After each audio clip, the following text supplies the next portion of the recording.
Hello السلام علیکم، میں محمد خالد آپ سبھی کا خیر مقدم کرتا ہوں۔ بہت بہت سواگت ہے میرے اس چینل لرن ود خالد پر۔ تو آج کے اس کلاس میں میں آپ سبھی کو رشید احمد صدیقی کے حالات زندگی کے بارے میں بتاؤں گا، ٹھیک ہے۔ یہ کلاس 9 کے نوائی اردو کتاب کی یہ ایک رشید احمد صدیقی کے بارے میں ہے، ٹھیک ہے۔ تو ہم لوگ آج اس کے بارے میں جانیں گے، پڑھیں گے۔ تو چلیے شروع کرتے ہیں۔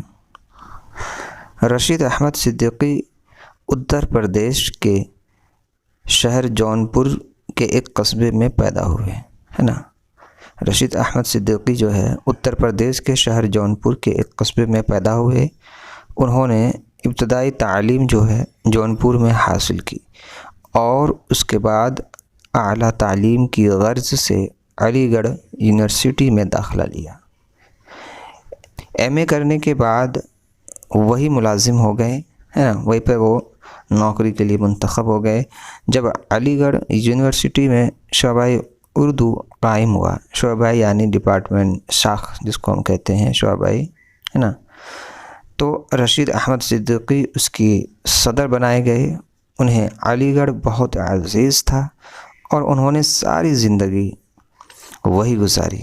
رشید احمد صدیقی نے طالب علمی کے زمانے سے ہی لکھنا شروع کر دیا تھا۔ ان کے مضامین جو ہے رشید احمد صدیقی نے طالب علمی کے زمانے سے ہی لکھنا شروع کر دیا تھا۔ ان کے مضامین طنز اور ظرافت کے اعلیٰ نمونے ہیں، ہے نا۔ ظرافت عقل مند ہونا، ہے نا۔ ظرافت عقل مند ہونے کو کہتے ہیں کہ اعلیٰ نمونے ہونا، اور وہ عموماً اشاروں، کنایوں اور چبھتے ہوئے جملوں میں اپنی بات کہتے ہیں۔ ملتے جلتے لفظوں اور متضاد لفظوں کو وہ ایک نئے انداز سے استعمال کرتے ہیں۔ ان کے موضوعات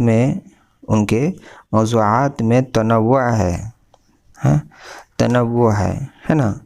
کیا ہے؟ تنوع ہے۔ تنوع کہتے ہیں نیاپن، کس قسم کا ہونا، الگ الگ ہونا، ہے نا، نیاپن ہوتا تھا۔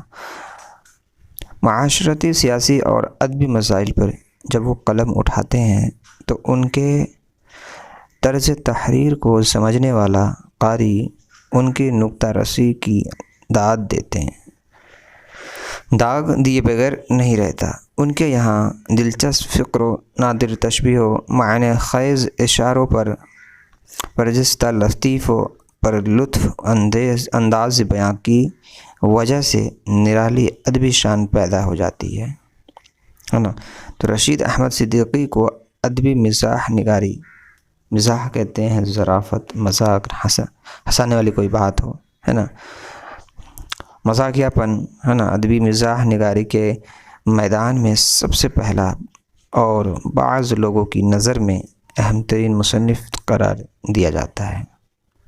مصنف کہتے ہیں مضمون وغیرہ لکھنے والے کو کہتے ہیں، ہے نا۔ ان دنوں مشتاق احمد یوسفی اس طرز کے بہترین نمائندے ہیں۔ رشید احمد صدیقی کی ادبی خدمات کے اعتراف میں حکومت ہند نے 1963 میں انہیں پدم شری کا اعزاز عطا کیا، نوازا گیا۔ ان کو ساہتیہ اکیڈمی کے ایوارڈ سے بھی سرفراز کیا گیا۔ ان کا انتقال علی گڑھ میں ہوا۔ مضامین رشید مزاحیہ مضامین کا مجموعہ ہے، خنداں ریڈیائی تقریر کا مجموعہ ہے، گنج ہائے گراہ مایا اور ہم نفسانی رفتہ خاکوں کے مجموعے، طنزیات و مضحکات اور جدید غزل، تنقید اور آشفتہ بیانی میری خود نوشت رشید احمد صدیقی کی اہم تصانیف ہے۔ یہ سب جو ہے رشید احمد صدیقی کے بارے میں تھا۔ انہوں نے جو تصانیف لکھے ہیں انہی میں سے یہ سب اہم تصانیف ہے۔ اس کو آپ لوگ دیکھ لیں گے، اچھی طریقے سے یاد کر لیں گے، ٹھیک ہے۔ اس سے باہر نہیں پڑھنا ہے، جو اس میں ہے بس وہی پڑھنا ہے۔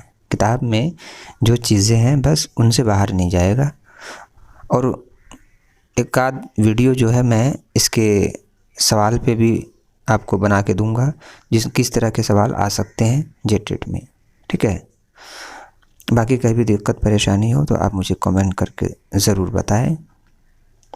اور میں یہ کہنا چاہ رہا تھا کہ میں اپنا ٹیلی گرام کا لنک دے دوں گا، وہاں پر آپ کو اس کا PDF مل جائے گا، ٹھیک ہے؟ تو پھر ملتے ہیں اگلی ویڈیو میں۔ اللہ حافظ۔